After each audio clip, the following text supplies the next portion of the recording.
This week, instead of our usual conversation, we're sharing the content of a talk April did last week. Using the vehicle of a Facebook Live, April responded to the controversy and conversation around Whoopi Goldberg's comments about the Holocaust on the television show The View. April's intersectional identities and her sharp analysis make her uniquely poised to put words, context, and perspective to reactions many in the Jewish community were experiencing, but few were fully understanding. This is Jews Talk Racial Justice with April and Tracy, a weekly show hosted by April Baskin and Tracy Guy Decker. In a complex world, change takes courage. Wholehearted relationships can keep us accountable. So I'm not going to talk a lot about this, but I want to start, and I have several starts. Hashtag ADHD. But cancel culture is not bigger than us. It is us, or at least we animate it. And it is within our power over time to find ways of meeting very real and important needs, and often chronically, historically unmet needs, and supporting each other so that once those needs are met, we don't find other roots from a place of sincerity, but other roots as in like pathways that aren't healthy and that can also harm and hurt other people. This is like multiple theses around histories of Black trauma, around histories of Jewish trauma, around how to think about trauma-informed justice work, about how to integrate multiple needs and what it looks like, about how oppression operates. And some of these things we're going to get into. But in typical how my brain works fashion, I forgot what I was starting there. So if there was something I was supposed to be finishing, guess I'll come back to it in the comments or in another video.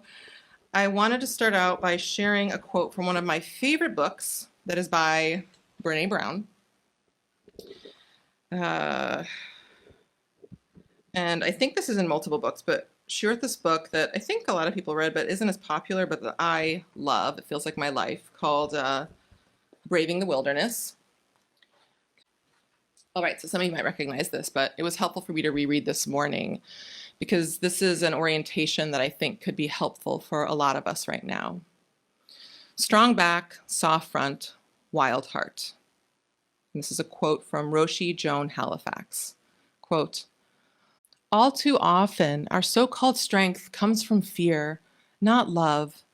Instead of having a strong back, many of us have a defended front, shielding a weak spine. In other words, we walk around brittle and defensive, trying to conceal our lack of confidence. If we strengthen our backs, metaphorically speaking, and develop a spine that's flexible but sturdy, then we can risk having a front that is soft and open. How can we give and accept care? How can we give and accept care with strong back, soft front compassion, moving past fear into a place of genuine tenderness? I believe it comes about when we can truly be transparent, seeing the world clearly and letting the world see into us." I've been spending years developing different social justice and mysticism strategies that I am applying in this instance. As I mentioned before, there are many things I could say, and I'm being incredibly intentional and went through a tremendous amount of analysis and review this morning and thinking. And I've put things in different categories and buckets of work for later down the road once joyous justice has more infrastructure and support and is further along in our really exciting, fantastic developmental journey. Then there are the things that we want to fund and resource and or get support around resourcing. And then there's the more shorter term things that are somewhere in between. Then there's, I would love for it to be now and or in the future, there's some specific conversations that I will only have with specific communities. because the things that I need to share, nothing ever justifies racism or anti-Jewish oppression, but racists and bigots leverage that against our communities. So I want to be thoughtful in some of the things I share and restrict it to say what I think is only absolutely necessary seeds to plant at this time. Okay? So this is not all of my analysis. This is not all of that to say this is not thorough and complete. This is me lifting up things that I think are especially helpful and useful right now. And what I would encourage all of you to do is to try to integrate as many as you can. And if some of them feel like a stretch, just take on the ones that you have within reach right now. Okay? All right, you ready to do this now? Okay. I continue to see that a lack of trauma-informed analysis is part of what allows these convergence moments to have so many problematic elements that with time and deeper learning and analysis are avoidable in the future. And here is my take, and I'm reluctant to share this, but I gave a caveat at the beginning. So if you didn't hear that, I gave a caveat that if you are in a tender place, don't listen to this right now, okay? This video will be here when you're ready to hear it, okay? So as someone who is a Black and Cherokee Ashkenazi Jew, I myself have a lot of sensitivity around how the Holocaust, how the Shoah is discussed and in what ways and by whom. And also as a Black and Cherokee, Chickasaw and Choctaw Jew, Ashkenazi Jew, who has done a lot of healing work, which I'm going to talk a little bit more about later. I've also been on the lookout for different opportunities for allyship and how we reframe, how we move through and heal the trauma that happened a couple weeks ago in Texas, and are able to, in healthy, understandable ways, start to move in the direction of courage and deepened purpose and solidarity. Okay. Here is my read, and I'm going to explain this more. So if something you're like, ooh, stay with me, I'm going to go through my analysis and talk about several things and unpack them. And some of it will be new and some of it won't be, okay? And I'm also endeavoring to say things that I notice lots of people in the Jewish community, across identity, but also specifically among white Ashkenazi Jews, it seems to be outside of their purview at this moment. As someone with my oppression analysis and protection of Jews and protection of Black people and protection of people who are targeted by oppression, as I watched initially I watched Whoopi's interview with Colbert, and then I watched the original clip. Here is my overall take. And I think what is important here is less about the specifics right now and more about broader trends and how the experience and how those specifics hurt us and reminded us of many times we've been alone. Okay? Is as I watched Whoopi talking about this, I heard her fully backing the distribution of Mouse and To Kill a Mockingbird, and speaking as an ally, unequivocally, to white Ashkenazi Jews, hashtag Ashkenormativity, because Sephardi and Mizrahi Jews are also targeted by racism and discrimination. And so actually, like, I thought her comment was actually incredibly Ashkenormative in the numbers she cited, that she didn't include the broader numbers of everyone who was killed in the Holocaust. And I saw her from a different cultural vantage point than most white Ashkenazi Jews, entirely, unequivocally endeavoring and mostly leveraging her power to amplify solidarity for Jews.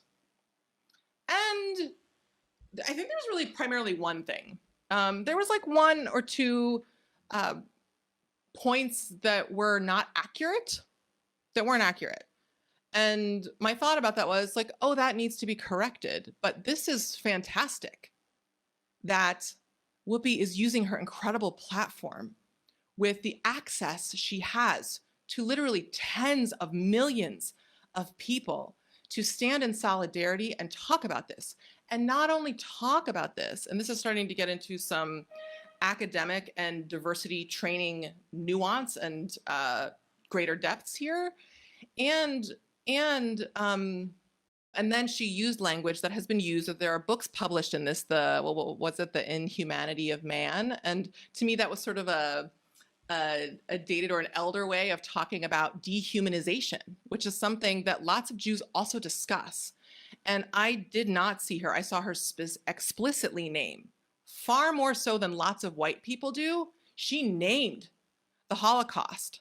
She named the harm and damage in some way. I mean, to me, I felt like that was alluded to. Again, I don't want to get into the specifics here, right? But I saw her speaking to that and then also saying to me what I heard in what she said from a place of less racial bias and a place of having spent years doing intentional healing work around my internalized terror and trauma around anti-Jewish oppression and racialized terror that I've experienced in my lifetime and that has shifted the trajectories of people in my immediate and extended family of their lives. Not just from a place of fear, but from actual concrete.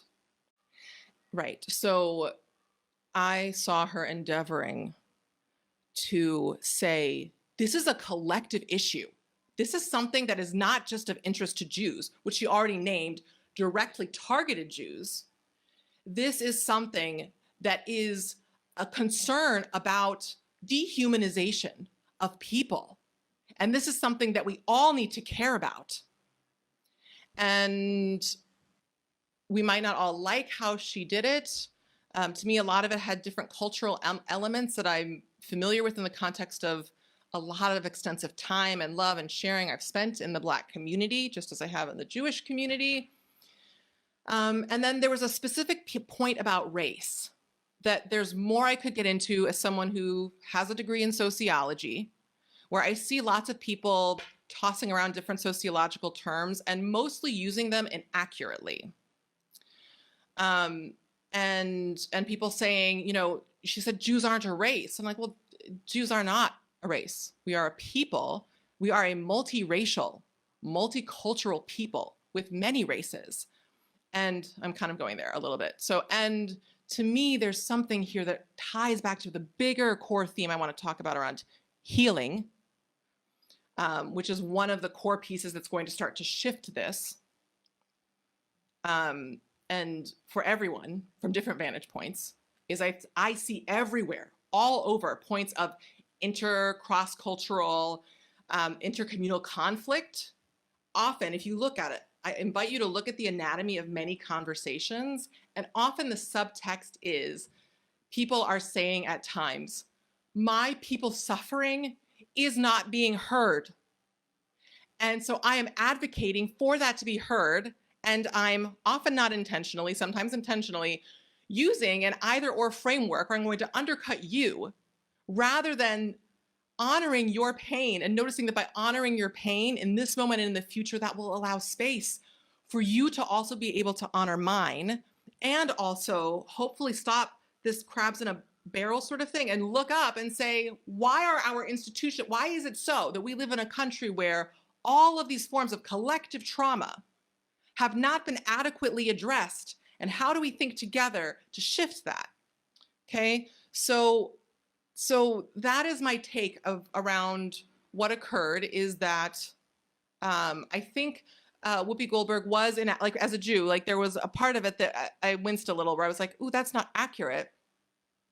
But now might be a natural time for me to talk about one of the core points that I want to drive home here, which is that, and I'm going to start to shift into my conversation with the Jewish community, specifically with my members of the Jewish community. And this is not the full conversation. There's a lot more to say and to share that I have discussed in trainings and groups and listening sessions behind closed doors in private, where we are safe, when we are safe to fully share what we think and feel as much as we are comfortable, and to know that we are supported and it won't come back to hurt us, because that is vital for any deep internal work around both releasing internalized oppression, the ways that we have been, the ways we've internalized our oppression, and also the ways we've internalized oppressor patterns, which is something that every group of people,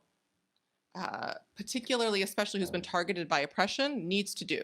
This is work that I've seen done beautifully in different liberatory communities around Black liberation, as well as Jewish liberation, but it's not something that is more pervasive and is more as widespread as I think it needs to be, given the magnitude of millennia of being targeted for destruction and murder that Jews have faced.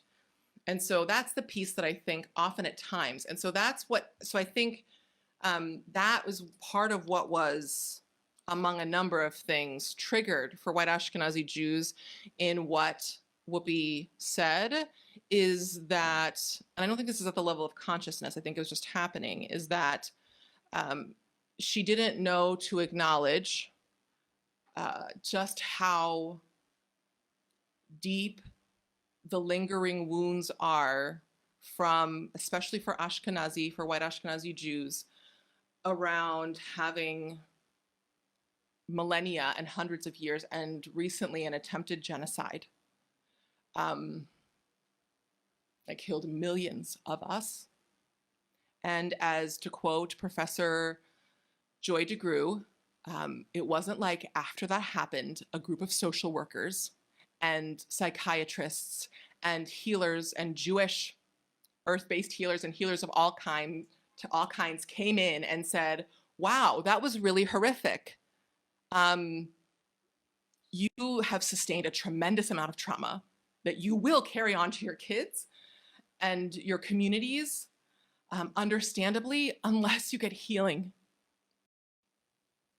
And as was true in under different circumstances for Black people, that did not happen. It was like, yay, we saved you. Like, kind of like, yay, slavery is over, except not really. Yay, we saved you, except not really. We haven't actually dealt with the root cause of this. You're welcome. Yay, look at us, we're so great. And like, you're fine, right? You're fine, right? Right? Like, they almost killed, you know, I don't want to speak lightly here because I don't want to, you know, but like, you were just targeted for destruction, but it's all good, right? So all of that doesn't just disappear. When groups of people experience trauma, there are debates about epigenetically whether it's in our genes, but certainly, at least in alignment with social learning theory, that is carried from generation to generation until there is healing. I also think in certain cases that there's a specific phenomenon that I am sure, even though I haven't seen it, that some psychologist, psychiatrist, some social scientist has written about, that I've seen this play out around survivors, around the children and grandchildren of Shoah, of Holocaust survivors. And I also see this in myself with my father, where I've noticed, and I won't say a lot about this, but I think this is like a thing for us to look into, and I trust some social scientist has already thought about this, is that I notice for me that there are some horrible things my Black and Native father has endured. And one of them involves police brutality. And I remember once, I'll just share a scene to depict it. My dad invited me to go on a motorcycle ride. Longer story, my dad's a safety nut, so he made me watch 2 videos twice and quizzed me on it before we went.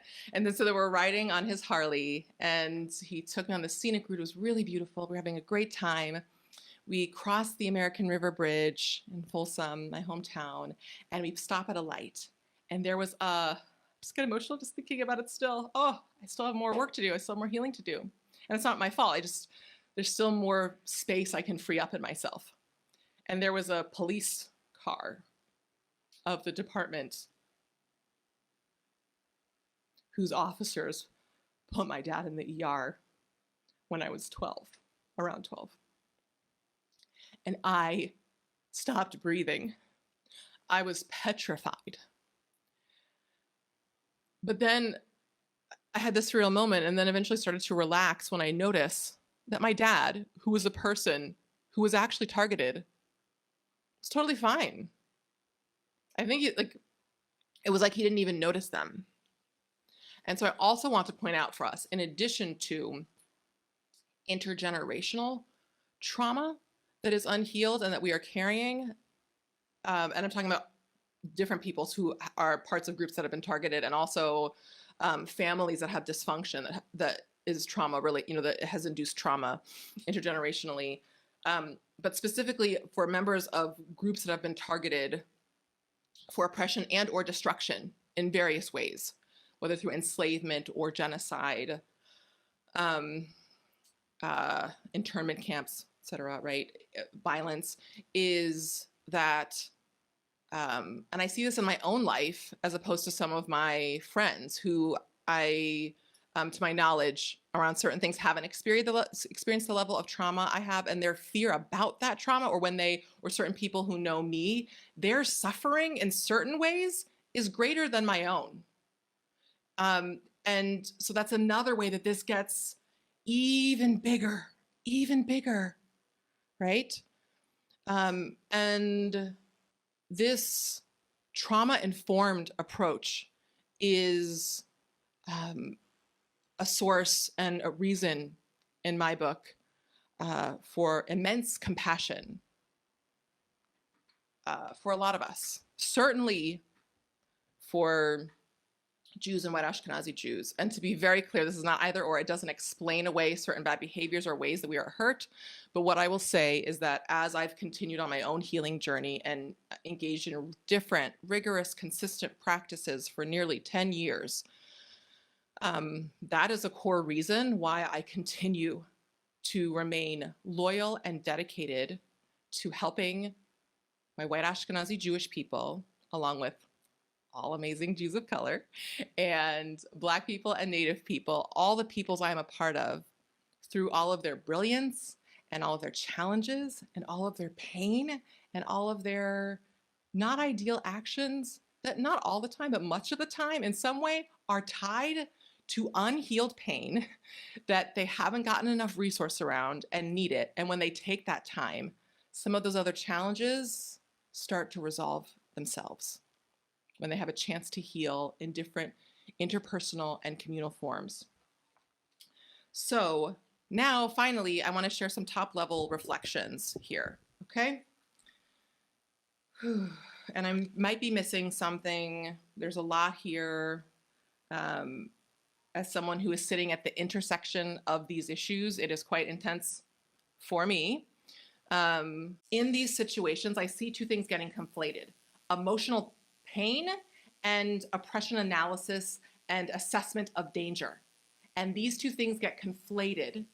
And I notice that for our community, and I didn't think it was always this way. I don't think it was this way in earlier generations, like around the time of my favorite, Rabbi Abraham Joshua Heschel, among others, that's getting more into these, but because I think they were raised in a time when really Jews were explicitly not white and were targeted by violence. But I want to stay focused on them now. So for the deeper master classes later, okay? So, and the first part is to say that there's an emotional scale. Let's make it 1 to 10 or 1 to 100 or any number you want. And anything that's happening in the realm of oppression or things that are hurtful or concerning, based upon your family's experience of trauma, your own life, what you have and haven't been through, just in general, what you've gotten support around, what you haven't, what stressors you have in your life, it can legitimately set you off and take you, and this is for people, all people, right? Anything which I see on the oppression, then there's the oppression scale. So emotional thermometer versus oppression scale. So on the oppression scale, which I think of as like 1 to 10, 1 being, which is where I place Whoopi Goldberg's comment is in the 1 to 3 category, and likely the one where I think overall what she was saying was actually really helpful. And I think as our Jewish community continues to do more work, as we are ready with everything we're juggling, and also as soon as possible, but balance here, I really strive to live from a place of compassion. As we work on increasing our intercultural competence, which is helpful for us, for our own people, as a multicultural, multiracial, multi-ethnic, amazing, badass Jewish people, that the better we can get at working across lines of difference and being able to perspective take and appreciate at times that someone may say something differently, and that isn't always necessarily a bad thing. And maybe what they're doing is saying something in a way that they can say to the people with whom they are looking to move and doing work that we can't do, but that they can do as an ally. Anything on the oppression scale can trigger anything on the emotional thermometer. It's been a while since I've talked about this. And shout out to Kesha, who wanted me to lead a training with their staff around this. We have a lot going on in justice justice right now. And to me, 10, so 10 plus is like genocide. 10 is deaths of multiple people. I would place at different, I want to build out a whole rubric around this, right? And the thing about the oppression scale is that anyone, for any number of reasons, is entitled and is worthy of loving support around the emotion that it elicits. But what isn't necessarily justified is how they are able to control and manage their emotion and move to the next step, which is assessing based upon where something falls on the oppression scale in terms of impact, harm, risk of livelihood, risk of physical safety, risk of different things, and based upon the circumstances of that incident, assess what is the best appropriate course of action, and especially if we are working across lines of difference, how are we ensuring that we are most effectively contradicting or positively pushing back on anti-Jewish oppression and also being effective allies to people of color. And when it's Black people, as a friendly reminder, you have me and you have other brilliant Black Jewish people who have taken time to get degrees, like Professor Lewis Gordon and many other Black Jewish academics or people with advanced degrees who have taken years to think about this. And since it's a part of our daily lives in the world and in the Jewish community, we have lots of thoughts about it. Back on track.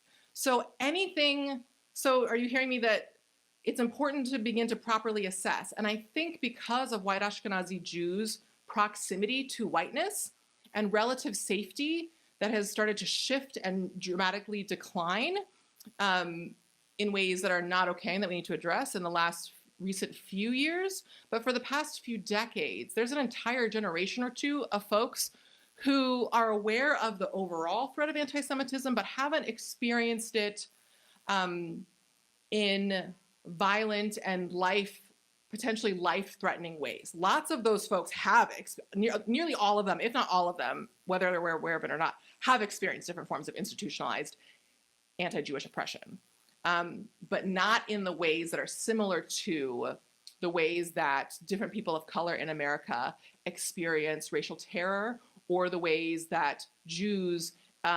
pre-1960s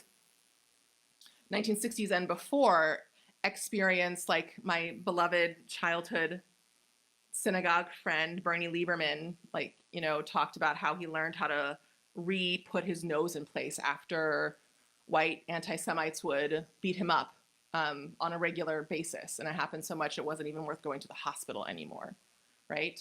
So it's a different kind of encounter, right? I'm reminded of a quote. At times I really like to quote Yassine Bey, the artist formerly known as Mos Def, and from this video clip. I won't get into the specifics of it, but he was like, "We know danger.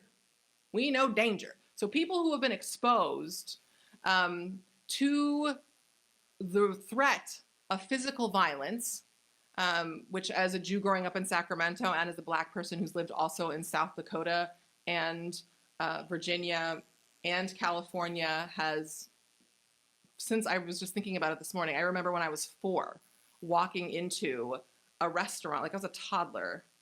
And I remember walking into a restaurant and seeing all the white people look at me and being very clear that they did not want me there at all.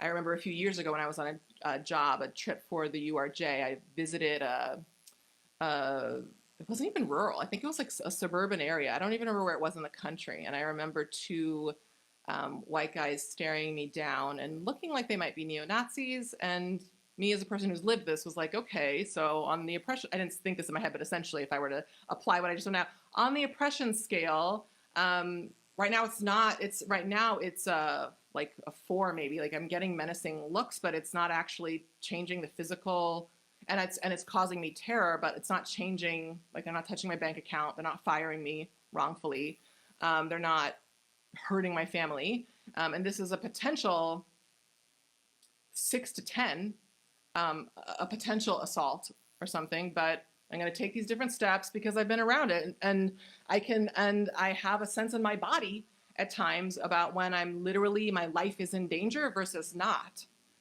And so I think because, in some ways for good reasons, and we should all be moving in this direction, for a few decades, Jews were not targeted, white Ashkenazi Jews were not targeted in that way in the US. There's a couple generation of folks who I would assess that their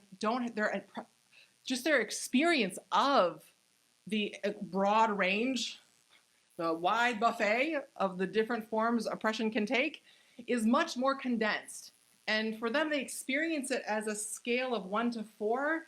And at times they can't always, like they're clear that like, so that things that are actually a 4 and also things that are multiple people dying set off the, and also it's not just that it's condensed, but this is on top of all of the generations and in people's lifetimes and in parents and grandparents. If someone is a survivor who lost a lot of their family from the Shoah, if they are a survivor of other forms of anti-Jewish or racist internal or external racism directed at Jews of various ethnicities and races, then it's piled on top of that too. And all of that unaddressed stuff leads to things boiling over, and they're not, and our community, not entirely, but mostly lacking a nuanced 10-point scale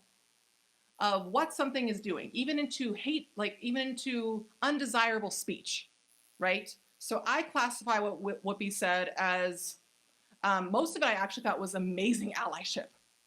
And I want to circle back to that in a little bit in a moment around part of why I'm so, or maybe I'll just say it right now, and part of why I'm so concerned about this is not just about the way that Whoopi was targeted, but because I think the Jewish community, that parts of the Jewish community are not seeing right now how this incident is being received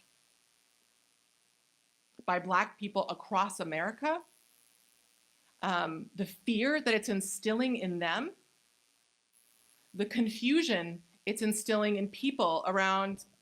I thought, actually, like either I learned something from Whoopi when she said that, or I thought that was great. Like, and I think the way this incident played out, I'm concerned for both of my peoples in different ways. I'm concerned for Whoopi Goldberg and her reputation, and as an artist and actor and leader in this world who I deeply respect. And I'm very concerned about the ways that our unhealed pain, and specifically our communities, and specifically for certain white Ashkenazi Jews, their unhealed trauma, which is worthy of profound healing. And I think as a community and as a broader society, that is worth taking time to figure out, as it is for every other group that has been targeted for destruction and in some way or in not, that the US was directly involved or complicit in letting that happen. There needs to be healing and repair and truth and reconciliation and space and resources to go, not necessarily financial, sometimes not, toward healing and support, and certainly within our own community, that we start to begin. And I don't think it's going to happen overnight. And I think in some places it might be happening, but and I think it can look like a number of different things and has some core traits always involved, that we need to take time to talk through these things and to have deep, loving, unquestionably safe spaces to begin in ways that feel safe for us and ways that we feel deeply supported, to begin the practice of facing the unfaceable, to quote Brené Brown, and begin working through this. Because I think part of why I continue to see racial bias persist, and on the reverse, why I continue to see elements of anti-Semitism, and I don't think there's as much anti-Semitism in the Black community as is framed. I think it's everywhere, and I think there is some, but I think part of what Black folks are also feeling and navigating is some of the dynamics related to what happened with Whoopi Goldberg. So, this is getting long, and there's still more. So, again, so as a reminder of that point, we need to work on refining and getting skills around practicing for the purposes of healing when our emotional thermometer gets, and it could be what Whoopi said can trigger a 10 for someone. For me, it was like a 2 on the emotional scale. Like, that comment wasn't ideal. We should correct that, but I don't think it's urgent. I don't think it's going to explicitly hurt any Jews. I think there's some truth in it. Jews of color have been saying for years that white Ashkenazi Jews have whiteness. I like to say it, and I'm glad to hear that other people say it too, either because they learned it from me or because the collective consciousness aligns. And so not everything new is nothing new. There's nothing new under the sun, as much as we like to think there is, and of conditional whiteness. But whiteness still, even if it is conditional.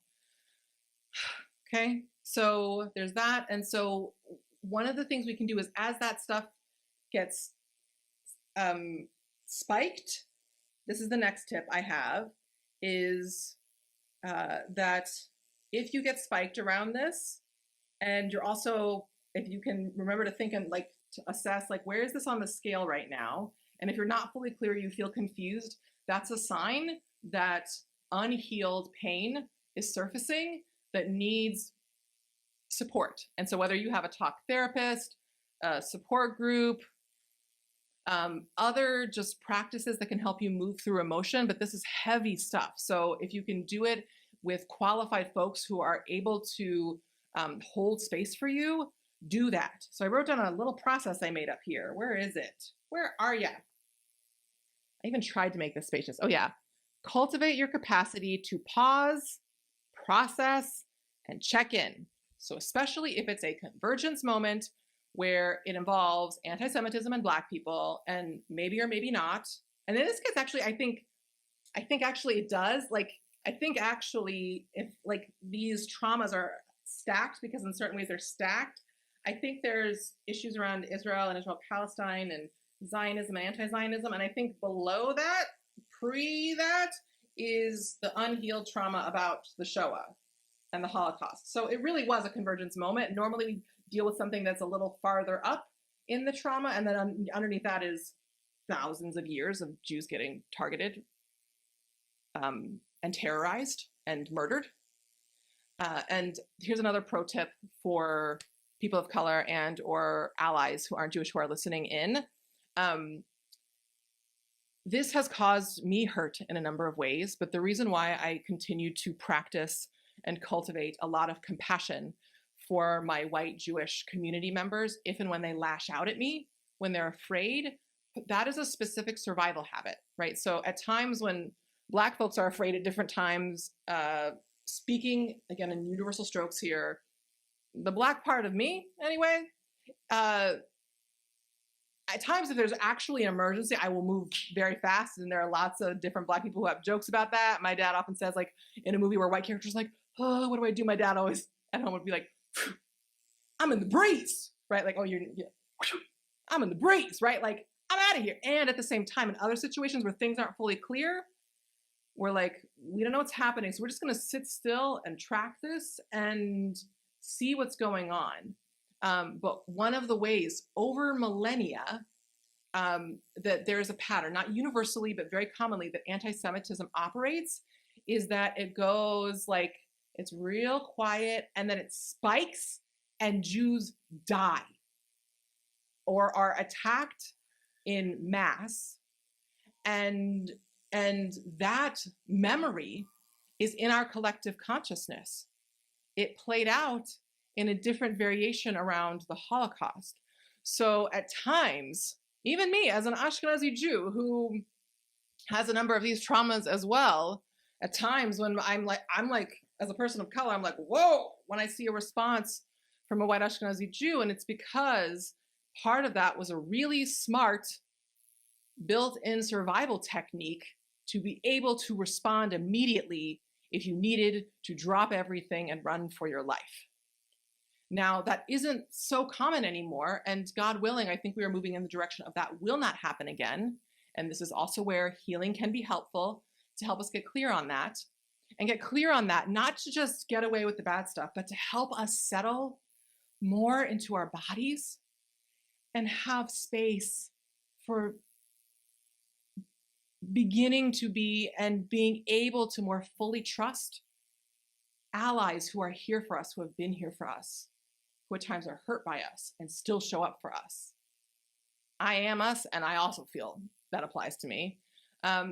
To be able to engage in relationship, and part of why I'm so into healing is not to make everything pretty, because that's annoying, but is so that we can access our widest choice of options and opportunities to strategically and powerfully move toward justice, and so that we increase our emotional bandwidth and space. And so instead of being like here, when we hear something that will be said, it's like, oh, right? Like we just had this trauma 2 weeks ago, and to me, it was like really high. Like some people are still feeling underwater, and then this happened, and it was just like, can't deal. But if we take time to start to empty the pool over time through tears and shaking and screaming and movement, it occurred to me as I was thinking about this even more so than I ever had before. But I think because Blackness has been positioned in our racial hierarchy as the opposite of whiteness, Black people are on both their culture and because there was no opportunity to gain access to whiteness,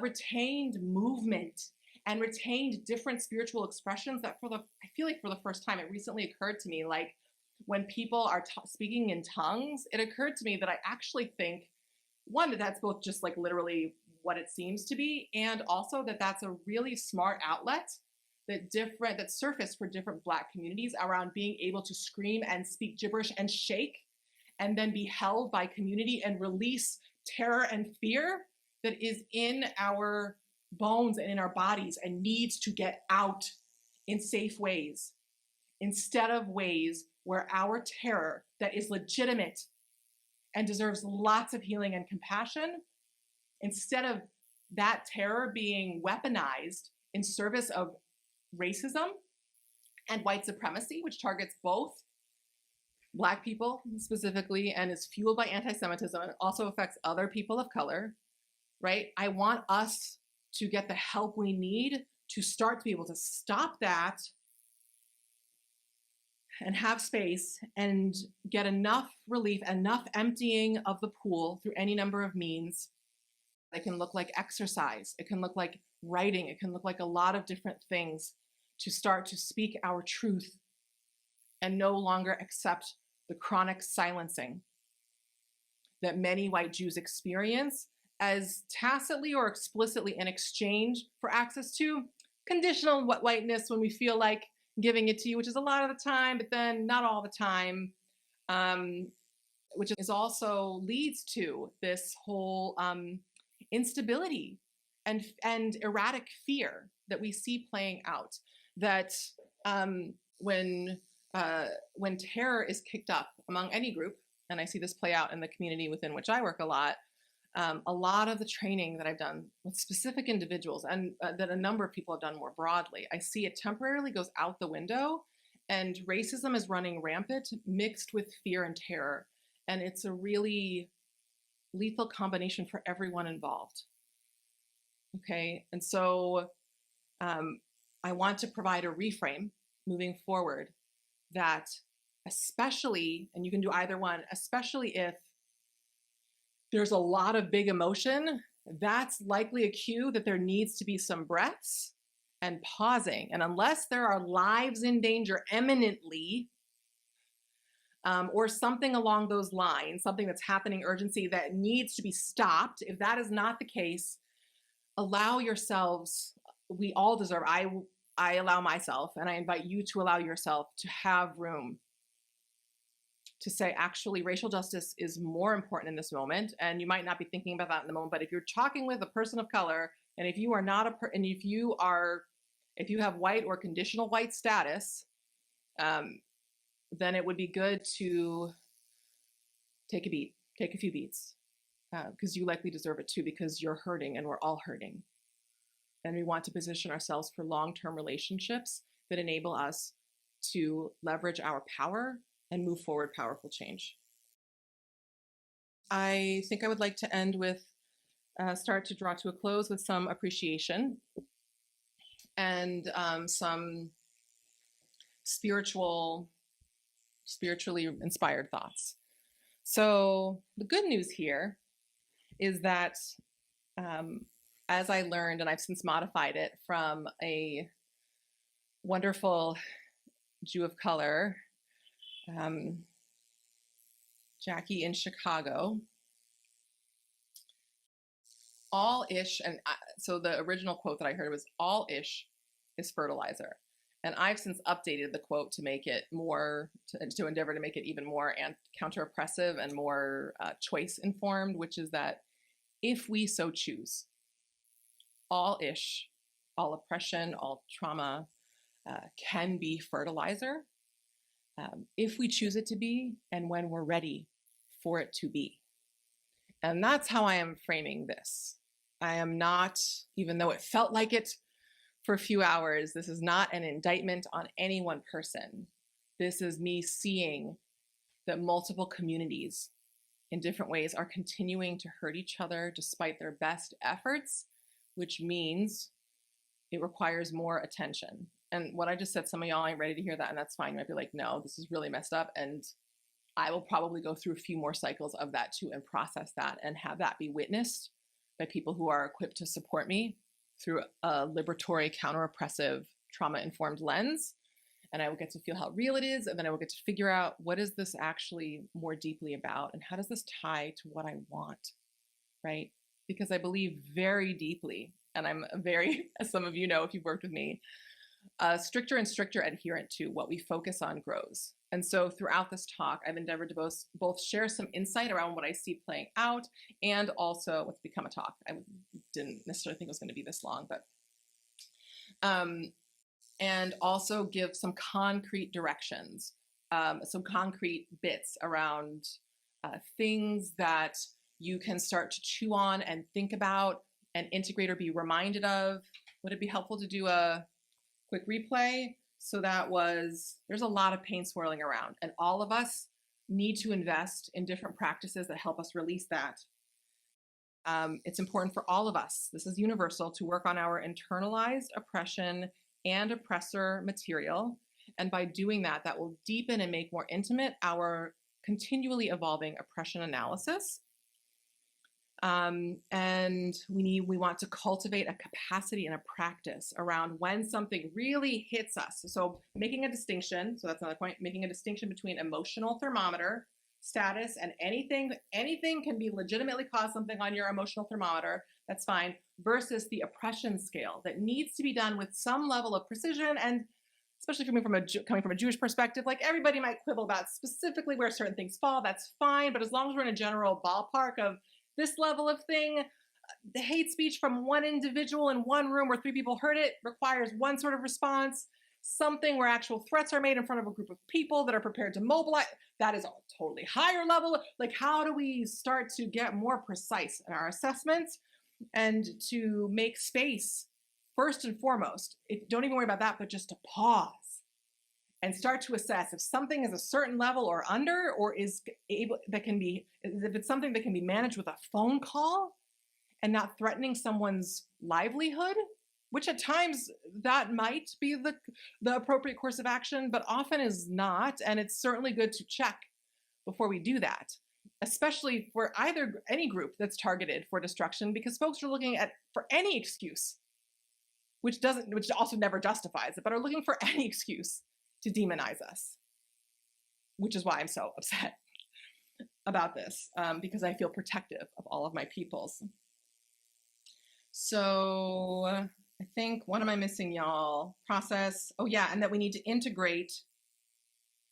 We need to integrate racial justice analysis, not except when, but especially when there's a convergence moment happening, where we have anti-Jewish oppression, racism, and something tied in some way to fundamental Jewish safety and trauma and different perspectives within our own community and the broader world about what are the best ways to do that. When all of those things in some way are interrelated, that's a sign of, ooh, this is real complex, and there are multiple parties, and all of the people who are going to get potentially attacked in this aren't the actual source of oppression. We might have hurt feelings because we're proximate, and we want higher standards from those who are close to us, but we need to get clear on that so we can start directing our focus in the correct direction and aligning with courage, and for those of us who need it, to divorce ourselves from white supremacy culture and from whiteness and start to embrace a more meaningful and substantive and courageous identity outside of that oppressive framework, and doing so in solidarity for another time. So with that, I want to close with a song from a beloved colleague and friend, Allie Halpert. Here we go. Loosen, loosen, baby. You don't have to carry the weight of the world in your muscles and bones. Let go, let go, let go. Loosen, loosen, baby. You don't have to carry the weight of the world in your muscles and bones. Let go, let go, let go. Thanks for tuning in. Our show's theme music was composed by Elliot Hammer. You can find this track and other beats on Instagram at Elliot Hammer. If this episode resonated with you, please share it and subscribe. To join the conversation, visit JewsTalkRacialJustice.com, where you can send us a question or suggestion, access our show notes, and learn more about our team. Take care until next time, and stay humble and keep going.